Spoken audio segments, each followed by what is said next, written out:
Dragons and serpents are some of the oldest and most widespread mythological symbols. They have been associated with some of the oldest rituals known to humankind and represent the dual expression of good and evil. In order to grasp the role of dragons, which through occult means is interwoven into our culture, we need to delve deeper into the hidden meanings and symbolism of the dragon, which is not only found in symbolic representations, but also in our language in a literal, allegorical, phonetic, and philological context. Through an examination of many symbols and languages across the world, it has become abundantly clear that in order to know the truth about the nature of our reality, it is essential to chase down dragon mythology, symbolism, and language. To paraphrase the Oxford English Dictionary, language is a method of communication, either written or spoken, consisting of words in an agreed way extending to a community or country. This definition likewise extends to that of symbolism, which is defined as a mark or character taken as the conventional or occult sign of a being, object, idea, function, or process. Symbols are not just pictorial motifs, they are also encoded into our language to denote symbolic equivalence, particularly through the mode and application of synonyms as a symbolic indicator. The purpose of a sign, symbol, or synonym is to substitute the object with a symbolic counterpart. Adoption and use of symbols is universal to all cultures and are primarily used as a mechanism of subterfuge in order to hide the truth about the existence of dragons, which is the very root of our culture. In order to grasp the full extent of the multi-layered symbolism, it is important to cross-reference these symbols with some of the etymological roots of our language, not only in the words, but in the very structure of our language through grammar and syntax. This is such a vast expanse of information that it is difficult to go at it in a linear fashion, starting at the beginning and finishing in some all-defining end. So where does one begin? I guess we begin at the beginning. Literally.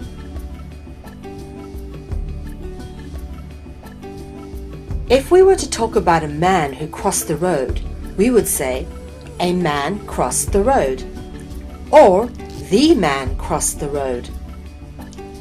The variables in these two sentences being a and the prior to the subject of man being referenced. Almost all sentences in the English language are constructed in this manner. It would not be grammatically correct to say, man crosses the road. In this context, the grammatically correct way to phrase this sentence would be to reference it as the man or the indefinite reference of a man. And thus the question beckons, what is the true purpose of a and the? That they have to start a sentence or be put before the reference to a subject prior to engaging the subject of said sentence. Much like the A goes before the beginning of the sentence, so the A is found at the beginning of the alphabet. In fact, the alphabet is named after the first two characters being alpha and beta, as they are known in Latin. If one looks at the symbolic representations of alpha in its capitalized form, it is actually a representation of the all-seeing eye in the capstone, which is separated from the pyramid, as represented on the $1 bill, which, as discussed in part 1, is a symbolic representation of the dragon. Why do you think they call the famous Italian car Alfa Romeo? And why do you think it's represented by a crown-wearing, man-eating dragon? Even the use of the word alpha in English in a contextual form denotes that of being above or before all, coming first, or being at the top, the leader of the pack, as per the term alpha male or alpha dog. In much the same way, the letter A, much like the alpha, is positioned at the beginning of the alphabet and sits prior to a subject in a grammatically correct sentence construction. This context of Alpha is further proven by the Book of Revelation's verse, I am the Alpha and the Omega, clarified with the additional title, The Beginning and the End. This verse is meant to indicate God speaking in the first person, laying claim to being the beginning and the end.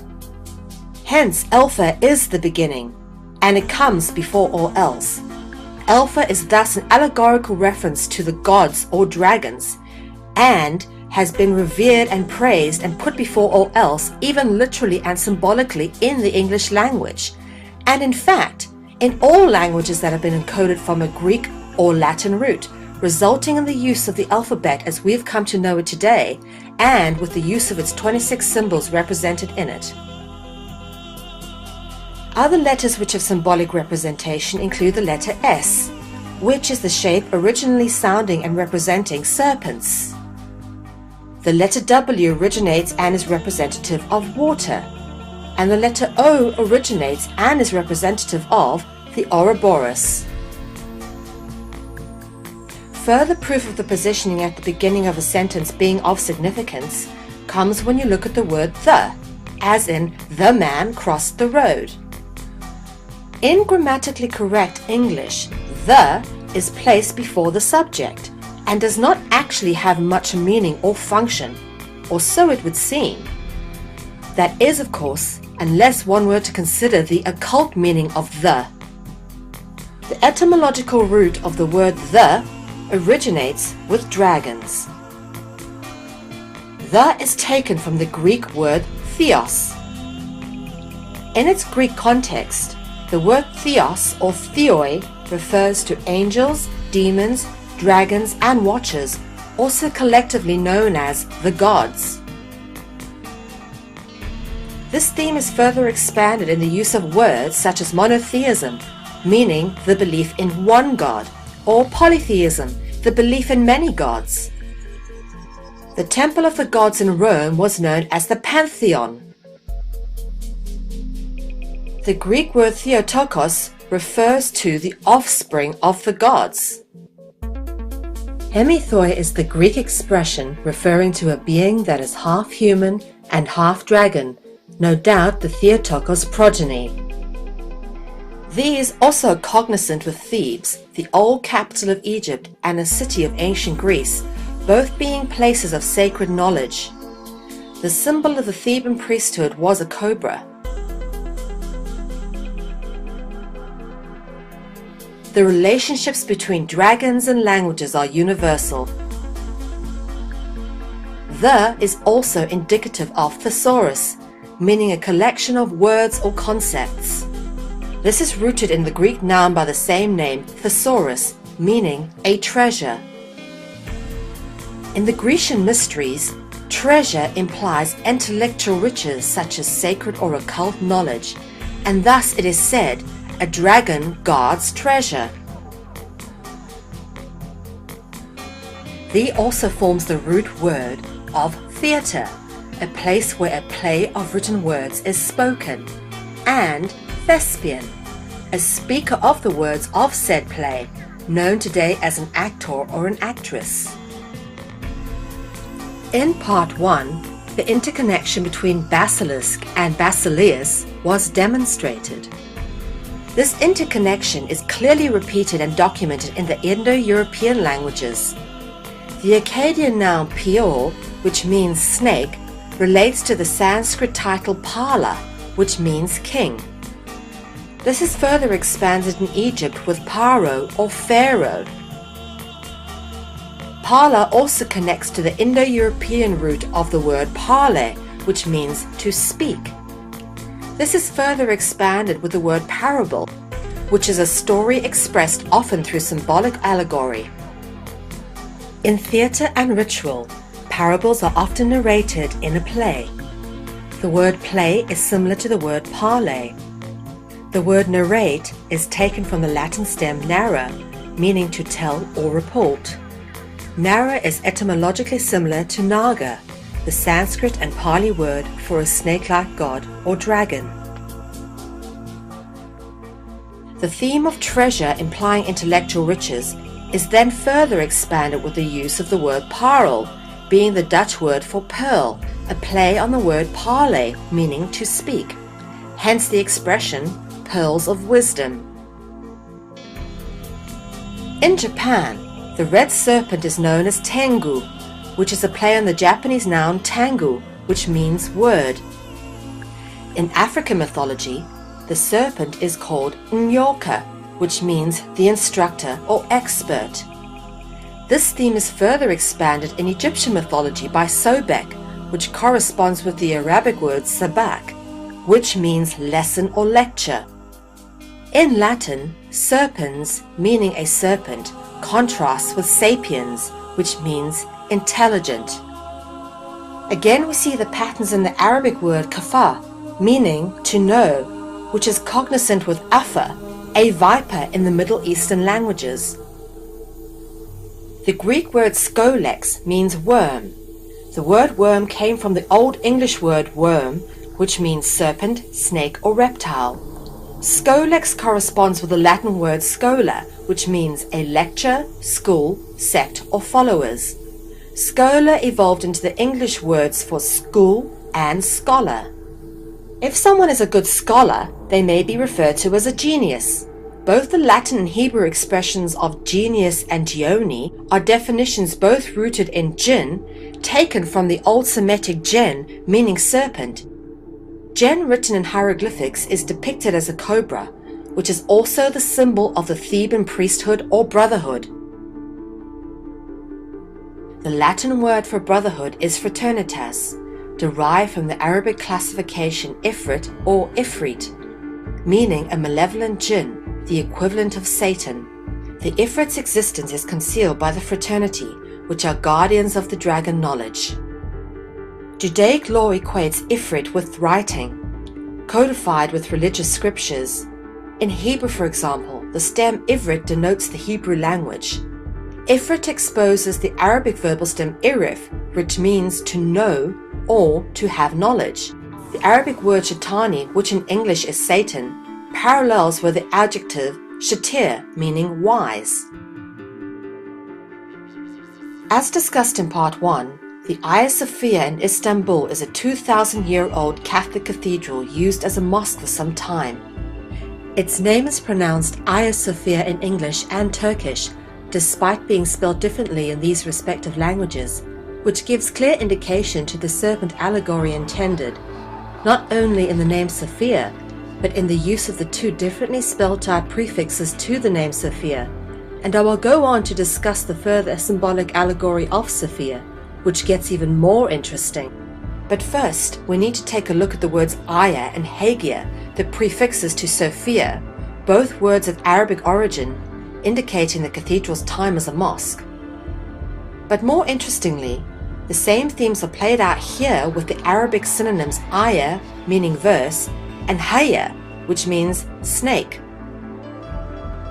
This pattern is again evident in the Semitic Grecian wordplay Sura, meaning verse, and Soros, meaning reptile. A further extension of this theme comes from the Hebrew word Zora or Zohar, which means brilliance and is abridged with the Semitic root word Sao, meaning light. Apart from the very obvious serpent root word Ophi, the goddess Sophia was famously known as the personification of wisdom. Sophia invokes the word Sopha, which is taken directly from the Greek word Sophia, which means a writer or scribe. This leads to the word Sefer, which means a book, indicative of the word Sipper, which is a tale or story, which is further expounded with the word Lesefer, meaning to tell. This evolves into the English transliteration Lucifer, which stems from the Latin word lux fer, meaning light-bringer.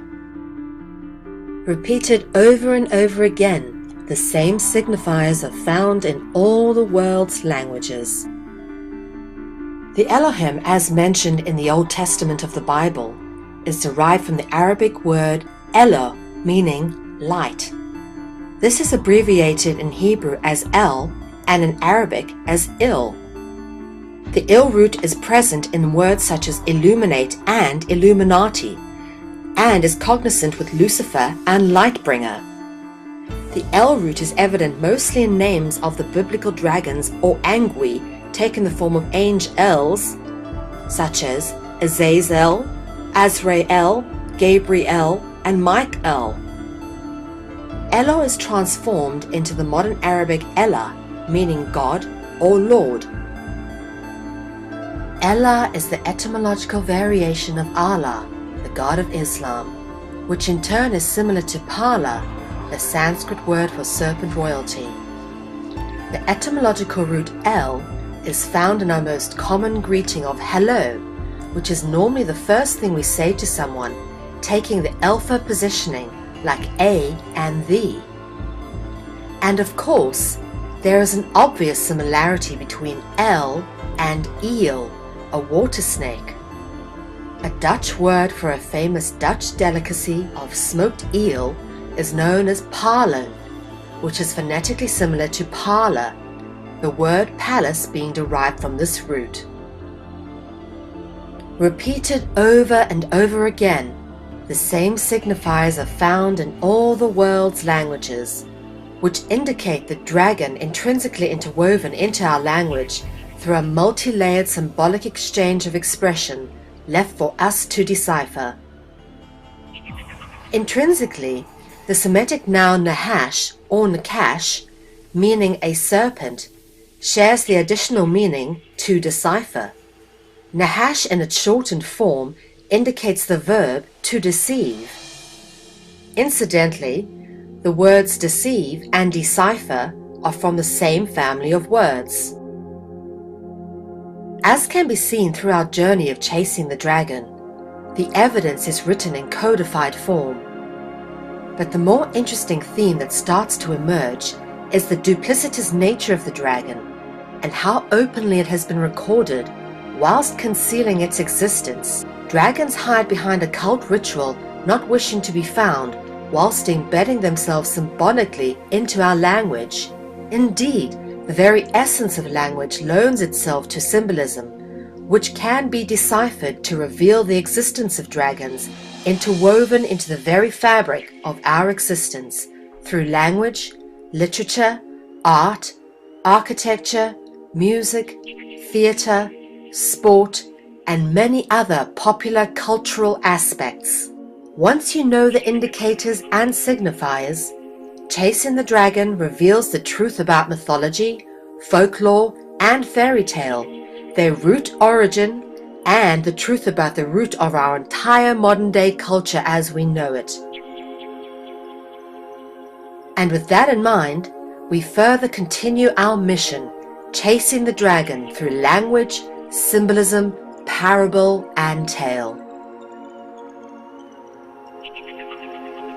In the Roman language, the analogy between snake and bird is encoded into the philological relationship between Kaluba, meaning snake, and Kalamba, meaning dove. Hence the repeated depiction of doves in Christian art, sculpture, and literature, and the repeated use of columns in architecture.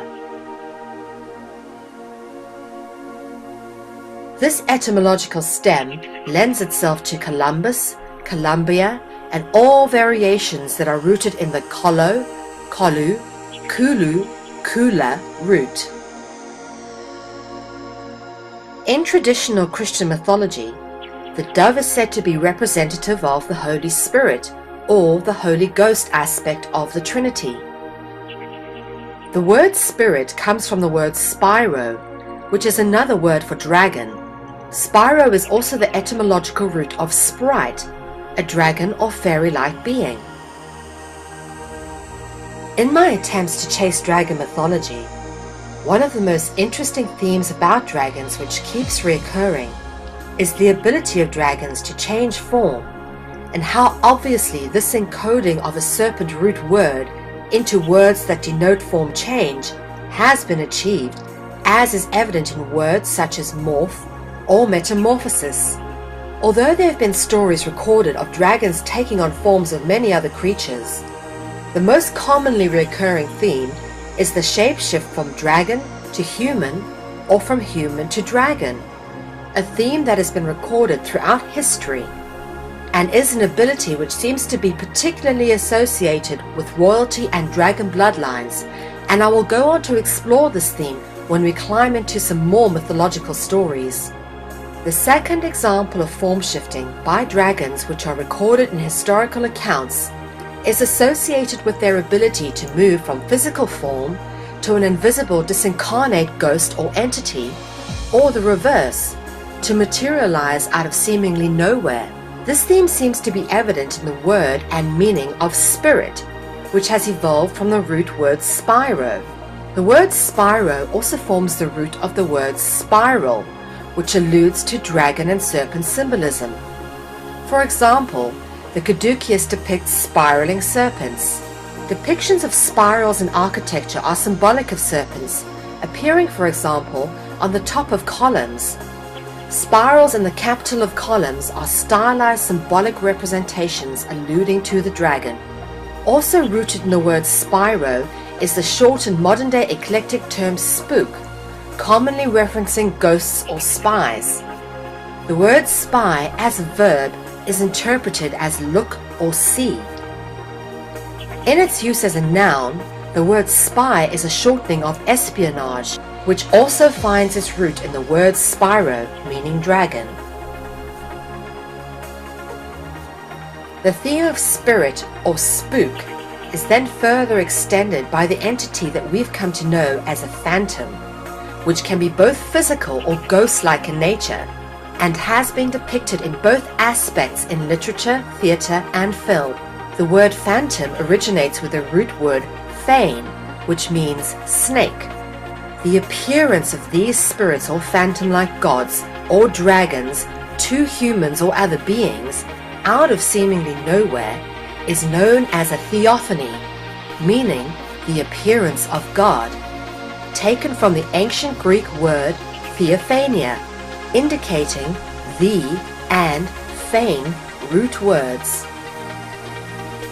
The etymological evidence of these words suggests that dragons do exist, and sometimes they are visible to us, and sometimes they are not. Hidden from sight, we have been watched by spirits and phantoms, angels and demons, gods and devils, all making their appearances in mythology under various titles, words, and symbolic representations of the dragon. The word occult, meaning that which is hidden from sight, is derived from the Latin word oculus, meaning eye. In biblical accounts, dragons have been referenced as the Watchers. Again, this is further represented by the reoccurring all-seeing eye symbolism found on the back of the $1 bill, on and in churches, and many other interesting places. In line with this theme, eyes are often found on the artwork of heptagon, which are seraphim angels with 6 wings, which are often depicted with numerous single eyes within its wings, demonstrative of the Watchers.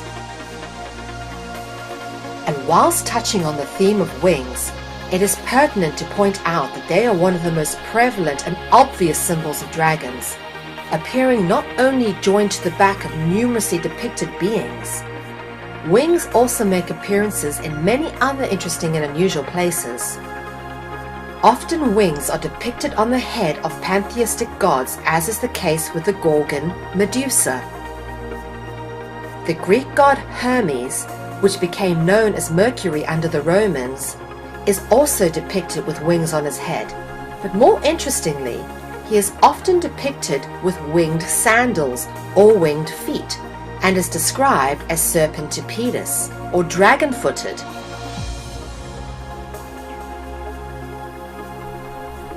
More intriguing dragon symbolism is that of the winged sun, a commonly known depiction of divinity, royalty, and power in the ancient Near East, particularly in Egypt, Anatolia, Mesopotamia, and Persia.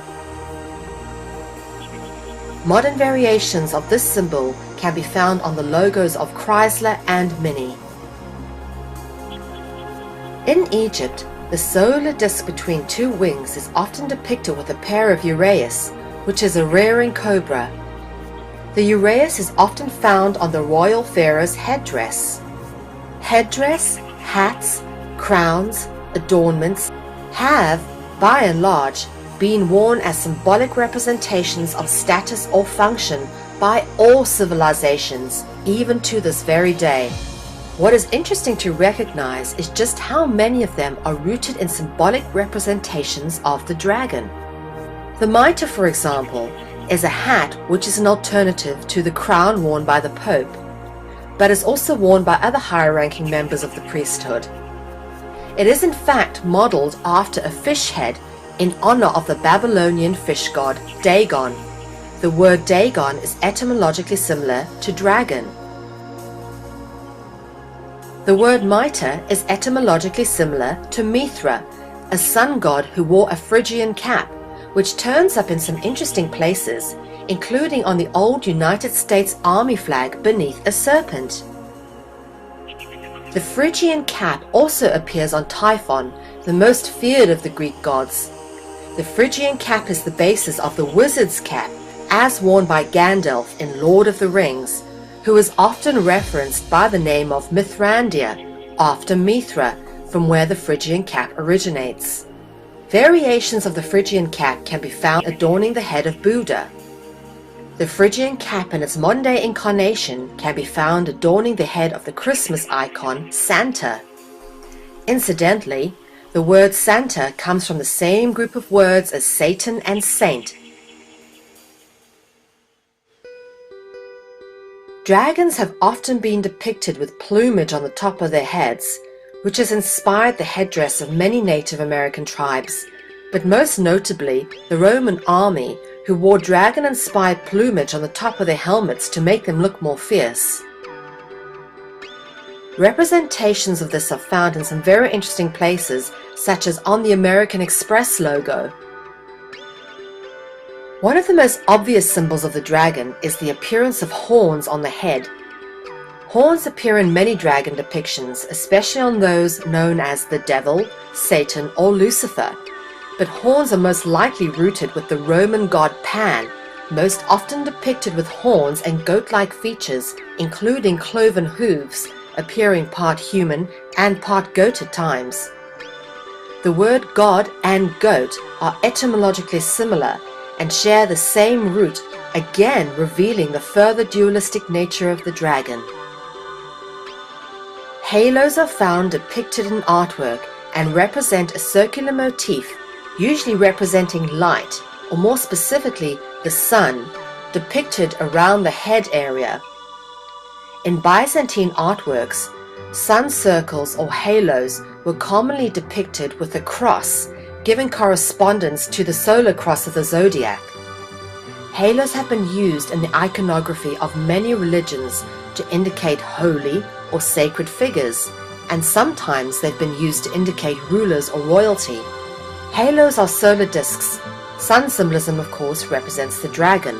The glowing halo of light is sometimes depicted as surrounding the entire figure, not just the head. In such instances, this is known as an aureola. In Latin, it is called the aurea, which means golden. Much like halos, aureolas are luminous clouds which in paintings have been said traditionally to represent sacred personages. The aureola's deeper function is to mask the dragon by acting as a symbolic representation. In fact, aureolas have been depicted with sun rays around them, giving clear indication to sun symbolism, which is used to mask the dragon. The common multi-purpose gold crown is actually meant to represent the sun, which, as discussed, is a representation of the dragon. Crowns are most often depicted as being worn by royalty, who are most likely Theotokos, offspring of the dragon. The word crown is derived from the Greek god Kronos, a dragon god of the Greek pantheon, also known as the god of time, from which the words chronology and chronological are derived. The modern clock face is based on the exact same design as the cross of the zodiac, being that of a circle with a cross in the middle, dividing the circle into quarters, each quarter containing 3 units of time, totaling the number of 12. The central point of the circle where the 2 lines cross represent the 13th occult or silent principle, Madame Blavatsky, founder of the Theosophical Society, states in her book The Secret Doctrines that the symbolic significance of the point within the center of the circle references the first differentiation of the ever-eternal nature, the first cause, but that from which it emanates is passed over in silence. The cross of the Hermetic zodiac and the Roman clock face are both based upon the exact same template, whilst depicting totally different measures of time, whilst all corresponding with the movements of the sun, a most ubiquitous symbol of multi-layer construct. The Egyptian sun god Horus lends his name to the etymological root of hours. Horus is also the root of the Dutch word horlosie, which references a timepiece we commonly reference in the English tongue as a watch, again alluding to watcher, eye, oculus, occult-themed thread. Both Horus and Mithra share the same birthday as Jesus, being the 25th of December, the birthday of all solar messiahs, such as the Greek god Attis, born of the bird Nala, which is a homonym of Pala, being serpent royalty. This birthday is also shared with Dionysus and Krishna, an Indo-sun god variation of Christ.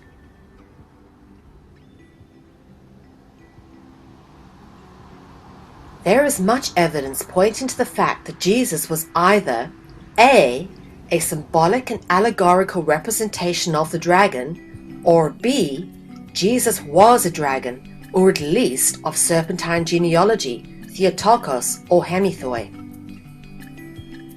Let's deal with A first.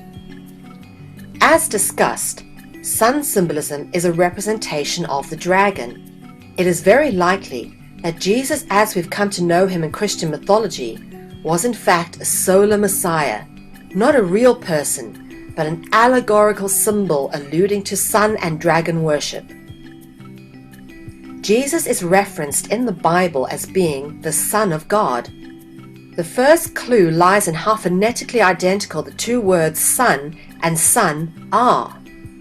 Despite appearing outwardly to have two totally different meanings, they are both in fact literal and allegorical symbolical references to the exact same principle, and thus it is not by chance that son and son sound identical when spoken. This is in fact the very intention.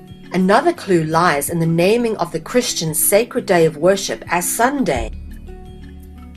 Now, dealing with option B, being the possibility that Jesus was a dragon, or at least from the serpentine bloodline, the most obvious evidence of this lies in the facts surrounding the conception of Jesus. It is documented and said that Jesus was the result of immaculate conception.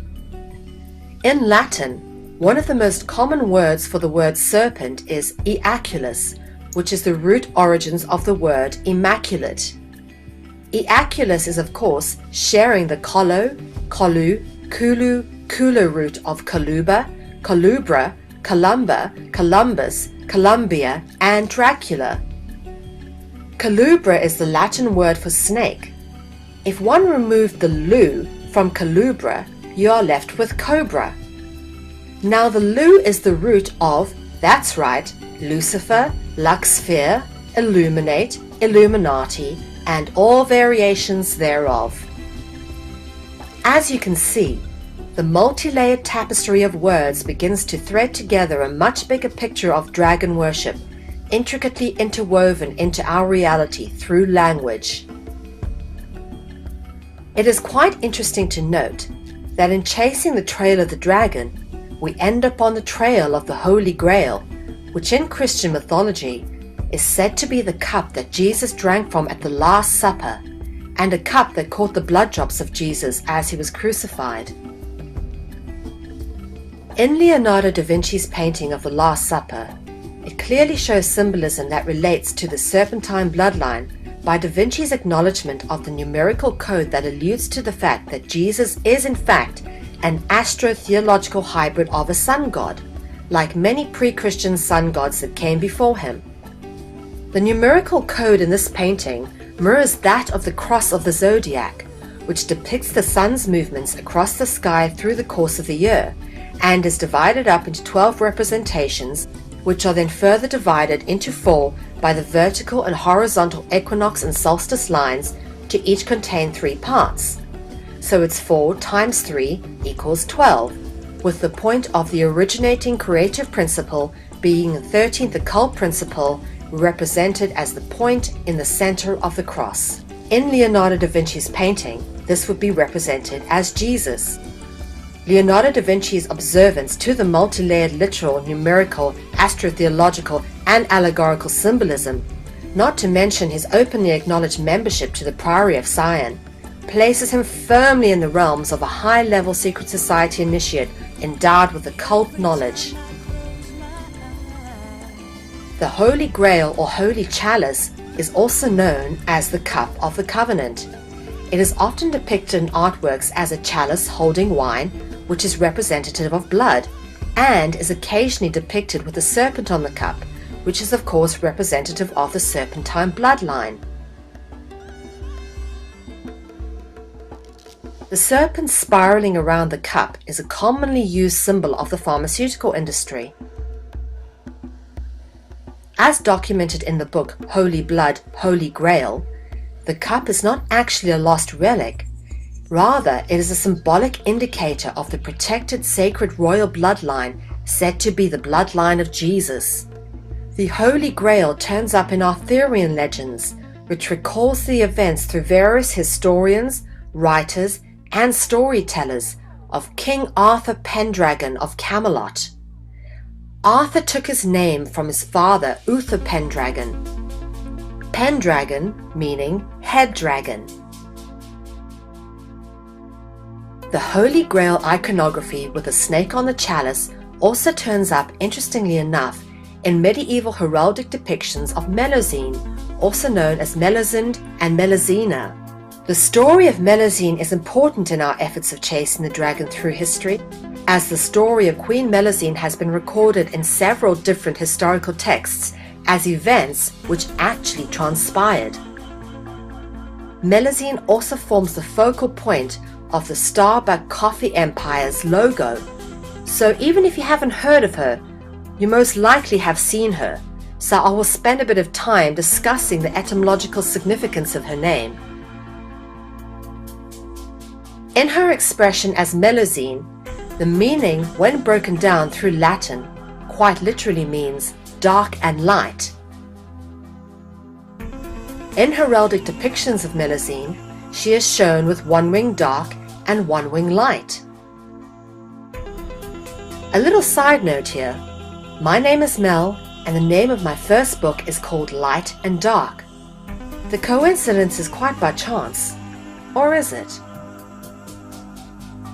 Melusine is often depicted in folklore and fairy tale as a feminine water sprite or mermaid, the guardian of sacred springs and rivers. Melusine is often depicted as wearing a crown and with her tail split into 2, with either part in each hand. Mermaids take on the etymological origins from the Latin word mare, also being the root of marine, maritime, and Mary. Melusine is referenced in mythology and literature as being fae, which is another word for fairy. The word fae is a homonym of fane, the root word of phantom, fane meaning snake.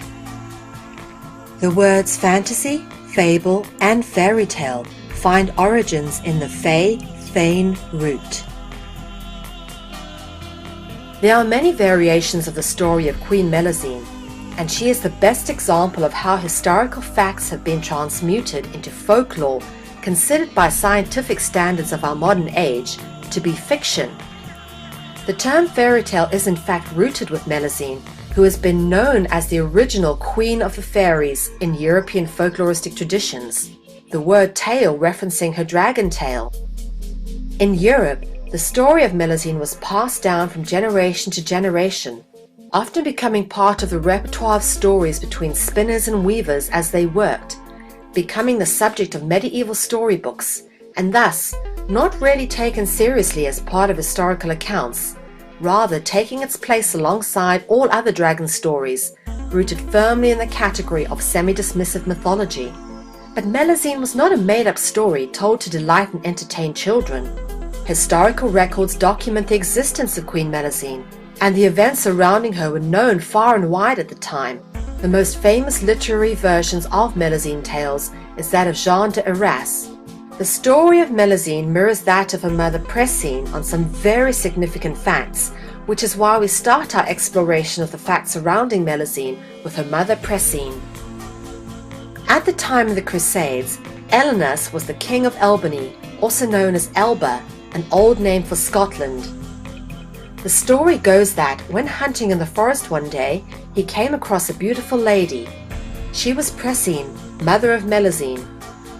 It is not known for sure if Pressine put an enchantment on the king, or if the king genuinely asked Pressine to marry him out of falling in love, but Pressine agreed to become his wife, and she took her place as the Queen of Albany alongside the king. The marriage, however, came with some conditions that could not be violated, for to do so would result in devastation. It is said in fairy tale that there is often a hard and fatal condition to any pairing of fae and mortal. The conditions agreed to was that the king was never to enter Pressine's bathing chamber. The king was further forbidden from being in the chamber when her triplet daughters were born, and he was also forbidden from being in the chamber when the daughters bathed. What makes you think the queen was trying to hide something? The queen so loved her beloved King Elenus that when he violated the oath, seeing the queen and her daughters in their real dragon form, instead of killing the king, Pressine left Albany, taking her 3 daughters with her. Pressine took refuge in Avalon, home of the dragons and fae. Palatine, Melior, and Melusine grew up in Avalon, and I will go on to discuss the significance of Avalon. The folkloristic story goes that Guy de Lusignan, the Count of Poitou, found Melusine in the forest of Colombier in France. Just as her mother had done, Melusine swore the Count to honor their agreement of not intruding on a weekly bathing ritual which took place on a Saturday. Once the servants had prepared Melusine's bath, she was always left in complete privacy. Melusine used her magical gifts to build the magnificent Lusignan castle and to assist her husband in gaining power and riches. Melusine was said to be unspeakably cruel and was often referenced by the common folk as the devil's daughter. Whispers and rumors about Melusine began to spread, and it is historically documented that the servants reported that Queen Melusine had legs that were scaly like a lizard. The Count was increasingly confronted with rumors until one day his curiosity could no longer be contained. He concealed himself in Melusine's bathing chamber and observed her as she bathed, and saw that she was half woman and half serpent from the waist down. Melusine discovered that the Count had betrayed their agreement, but she forgave him. When during a disagreement he called her a serpent in front of his entire court, she assumed the fully transformed figure of a dragon and flew away. Melusine is often associated with the Lady of the Lake of Arthurian legends, who plays a pivotal role in many stories, including giving King Arthur his sword Excalibur. The Lady of the Lake is supposed to be the ruler of Avalon, the place where Melusine and her sisters were raised. Like most myths, Avalon has long since been dismissed as being an actual place, in favor of being a non-existent place of myths and legends, but has been associated from an early time with mystical practices and magical people. There are several stories that Joseph of Arimathea founded Avalon. Joseph of Arimathea was a wealthy tin merchant and nobleman. It is claimed that he traveled with Jesus, when he was a young man, to the area now known as Somerset in England. Incidentally, the hills of Somerset are laced with tin. Despite the many confusing legends, if you actually follow the etymological clues, it becomes very obvious as to what Avalon was, what it is called now, and its significance. The official records of the meaning of Avalon traces it to a Welsh name claiming it means the Isle of Apples. The word Avalon shares the Lon root with Babylon and London, and this is no coincidence. More interestingly, the first syllable Ava is rooted in the Arabic word afa, meaning viper, a kind of snake. Vowel sounds are often substituted, resulting in the serpent word Ephah, which evolved into Eve. Apples and Eve. Where have I heard that one before? Ava informs on the root of Ave Maria, the Latin representation of the Virgin Mary. Virgin, viper, venom, and Venus all come from the same group of words and thus share a common root, and we will get into Venus later. Lucifer is documented in Christian mythology as being a fallen angel, and angels, as discussed, are dragons. But what is particularly interesting in this context is the reference to the kind of angel that Lucifer is, being a fallen angel, which corresponds with Avalon's Old Welsh name of Innis Avalon.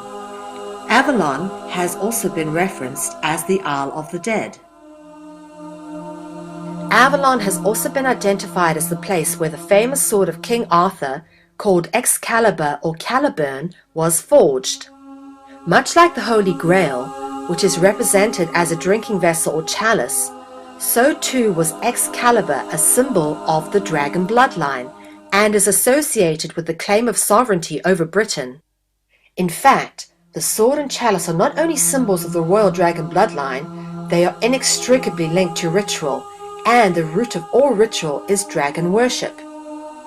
The word Excalibur or Caliburn invokes the word caliber, which references the quality of someone's character or level of their ability or acceptability. Using this in context, for example, only a man of the right caliber would become king, referencing the dragon bloodline and the divine right of this bloodline to be king and rule. When Arthur was seriously wounded after fighting Mordred at the Battle of Camlan, he was taken by an enchantress, Morgan le Fay, to Avalon, where he was cared for by the fairies until his death. Morgan was one of 9 sisters and was said to be a close blood relative of Arthur. As if her second name, Le Fay, referencing fae or fairies, was not enough to give away that Morgan was a dragon, the name Morgan shares the same serpent etymological root of Or, much like Gorgon. So where is Avalon now? Although dismissed as a non-existent mythological place, Glastonbury has been identified as Avalon, although this has been disputed. My own investigations lead me to believe that Glastonbury is in fact the place that was once Avalon, and again the evidence lies in the etymology. Although no longer an island, in the 12th century, the high conical bulk of Glastonbury Tor had been surrounded by marsh before the surrounding fenlands and the Somerset levels were drained. In earlier centuries, the area had been flooded when sea levels rose, and the area now known as Glastonbury was an island surrounded by water and marshlands. Incidentally, apples have always been prevalent in the greater Somerset area where Glastonbury is. Around 1190, Avalon became associated with Glastonbury when monks at Glastonbury Abbey claimed to have discovered the bones of Arthur and his queen. The discovery of the burial is described by chroniclers as being just after the reign of King Henry II, when the new abbot of Glastonbury, Henry de Sully, commissioned a search of the abbey grounds. At a depth of 5 meters or 16 feet, the monks discovered a massive tree trunk coffin and a leaden cross bearing the Latin inscription which translates into, "Here lies entombed the renowned King Arthur in the island of Avalon." Inside the coffin were 2 bodies thought to be that of Arthur and his queen. According to Gerald of Wales, who was an eyewitness to the events, the body of King Arthur was described as being gigantic.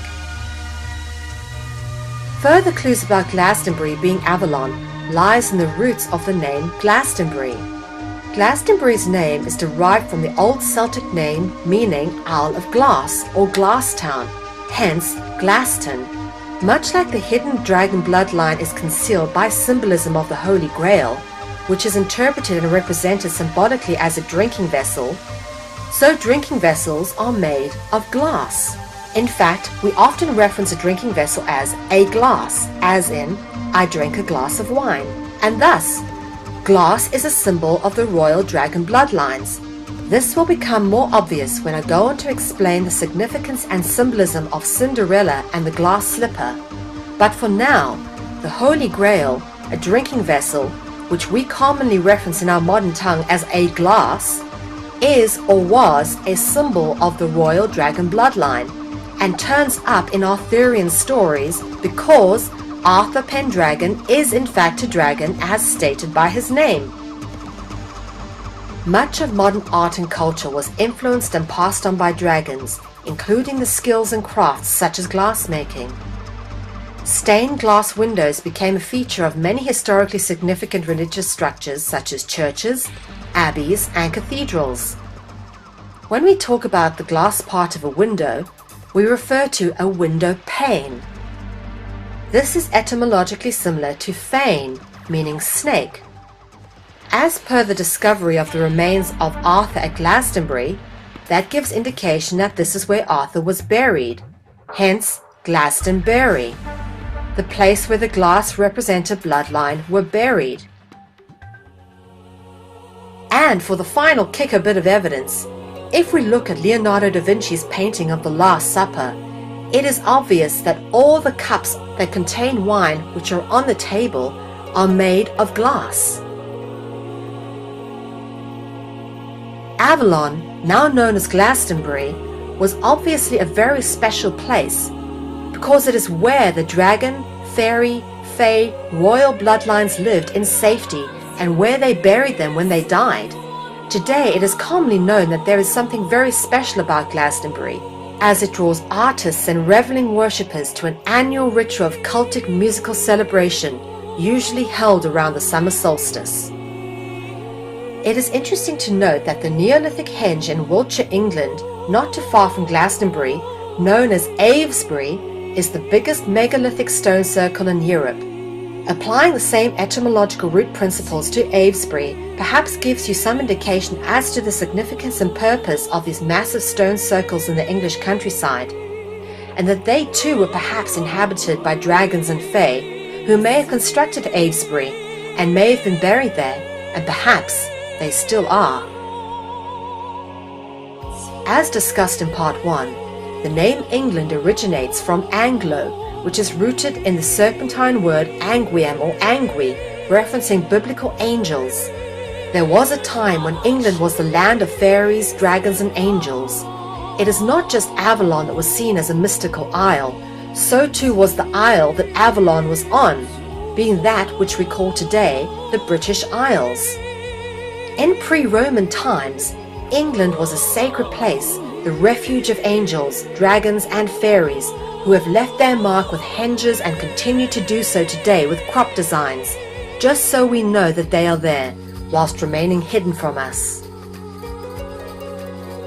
There is an actual traceable route to the mystical places and beings of fairy tale, myth, and legend, all originating in the same concept and root. The influence of the original fairy tale has been widely interpreted in art, theatre, television, and cinema. But before we pull all the themes together to reveal the common root, let's take a look at the story of Cupid and Psyche. The theme of the pairing of mortal and fae is constantly reoccurring throughout history, making appearances in literature, art, theatre, and film, and having taken on many different interpretations and interesting storylines, some sharing some very similar themes. Cupid and Psyche is a story from the Latin novel Metamorphose. Cupid is sometimes called Eros or Amor. The story goes that there was once a king and queen, rulers of an unnamed city, who had 3 daughters of conspicuous beauty. The youngest and most beautiful was Psyche, whose admirers, neglecting the proper worship to the love god Venus, instead prayed and made offerings to her. It was rumored that she was the second coming of Venus, or daughter of Venus, the progeny of a union between god and mortal. Venus was offended by this and commissioned Cupid to do her work by seeking revenge. Cupid, however, falls in love with Psyche and desires to possess him for herself. Although her 2 humanly beautiful sisters had married, the idolized Psyche had yet to find love. The father suspects that they may have incurred the wrath of the gods and consults the oracle of Apollo. The response was unsettling. The king was told by the oracle not to expect a human son-in-law, but rather to expect a dragon-like creature who would harass the world with fire and iron and is feared even by Jupiter and the inhabitants of the underworld. Psyche was then arrayed in funeral attire and conveyed by procession to a peak of a rocky crag and exposed.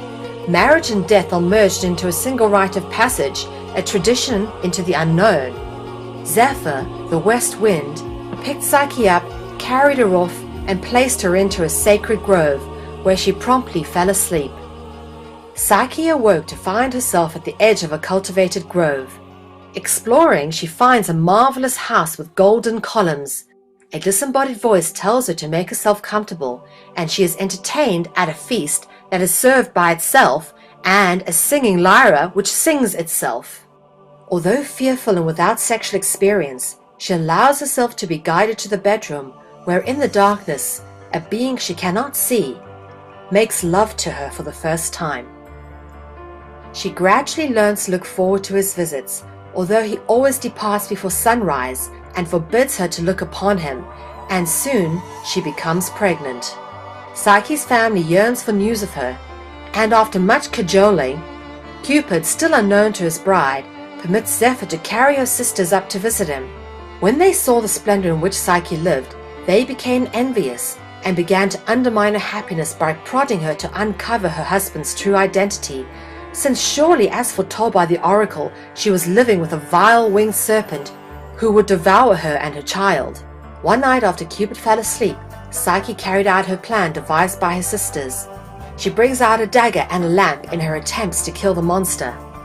But when the light instead reveals the most beautiful creature she has ever seen, she is so startled that she wounds herself on one of Cupid's arrows in his cast-aside quiver. Struck with a feverish passion, Psyche spills the hot oil in the lamp and wakes Cupid. He flees, and though she tries to pursue him, he flies away and leaves her on the riverbank. After a complex series of trials, they do eventually marry, but for now this is where we end the story, as I wish to point out some similar themes that we're going to draw together. These mythological stories have been reinterpreted in many ways, and traces of them are evident in many modern-day renderings, interpretations, and retellings. Just like in the tale of Melusine, the hiding of true form between a pairing of dragon and human is a recurring theme, as is the dire consequence of this pairing. In the 1984 mermaid film Splash, several interesting folkloristic fairy tale themes are repeated. The most obvious theme of note is the pairing of human and mermaid. Then, of course, it is the big secret of the true form held by Madison, the mermaid character played by Daryl Hannah. When Madison decides to visit Alan, the character played by Tom Hanks, she has 7 days before she must return to the sea, or she will never be able to return as a mermaid again. The 7-day theme is rooted in Melusine, who bathed every 7 days. Much like Melusine, it was in the bathtub that Madison transformed into a mermaid, and her secret was almost discovered. The theme of the tough or dire consequence of the pairing of mortal and fae or dragon is illustrated in Splash by the choice that must be made of either character having to give up their old life to begin a new one in order to pursue true love. In the end, Alan makes the sacrifice and returns to the sea with Madison, and can never return home to see his brother Freddie. The original version of The Little Mermaid by Danish author Hans Christian Andersen details the well-known story of a young mermaid willing to give up her life in the sea and her identity as a mermaid to gain a human soul and the love of a human prince. The tale was first published in 1837 and has been adapted to various media, including musical theatre and animated film. In the Lord of the Rings trilogy, the character known as Aragorn, the rightful king of men of Middle-earth, who is a mortal, is paired with Arwen, a fairy elf being who is immortal. In Tolkien's rendering of this story, there is a very noted and long-winded homage given to this deep love shared between Aragorn and Arwen. and there is a choice that Arwen must make in order to stay with the man she loves, which results in Arwen choosing a mortal life. Arwen is by Aragorn's side when Aragorn is crowned king by Gandalf or Mithrandir, symbolic of the priestly orders, who have always traditionally crowned the kings. As if this was not enough of a symbolic indicator as to the royal, dragon, angelic, fae bloodline being played out in classical literature, then take a look at the king's name being Aragorn. Phonetically, it is very similar to dragon, as well as containing the Serpentine etymological root of or.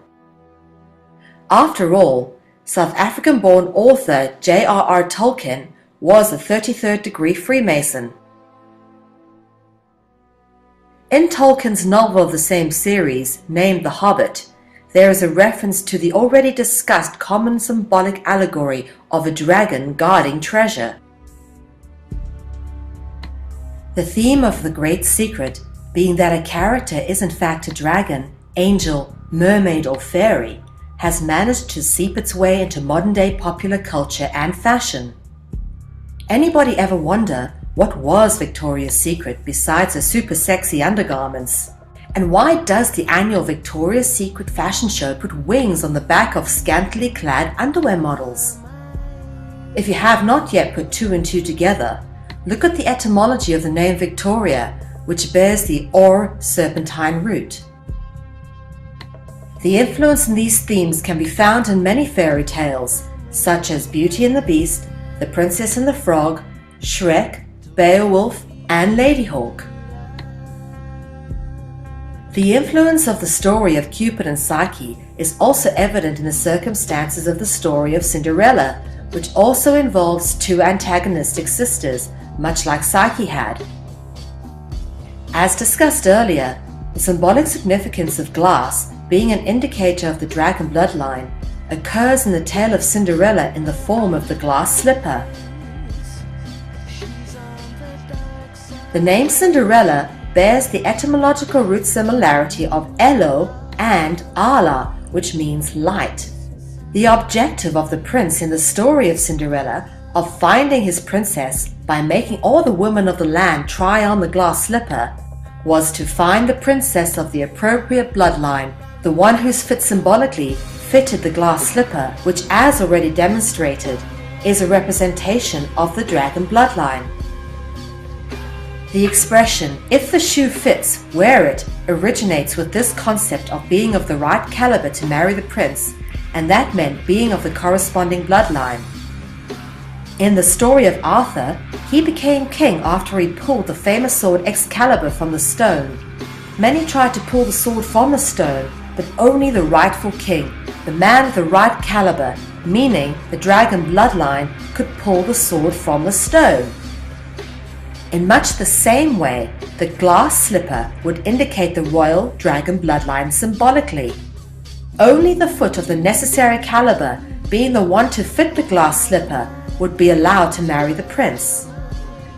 Royalty has always been obsessed with maintaining the dragon bloodline, hence the multi-generational ancestral interbreeding that has gone on between elite royal dragon bloodlines, resulting in the dragon-ruling elite of today. Venus is the Roman goddess of beauty, love, sex, and fertility, and is often worshipped under her aspect as Aphrodite.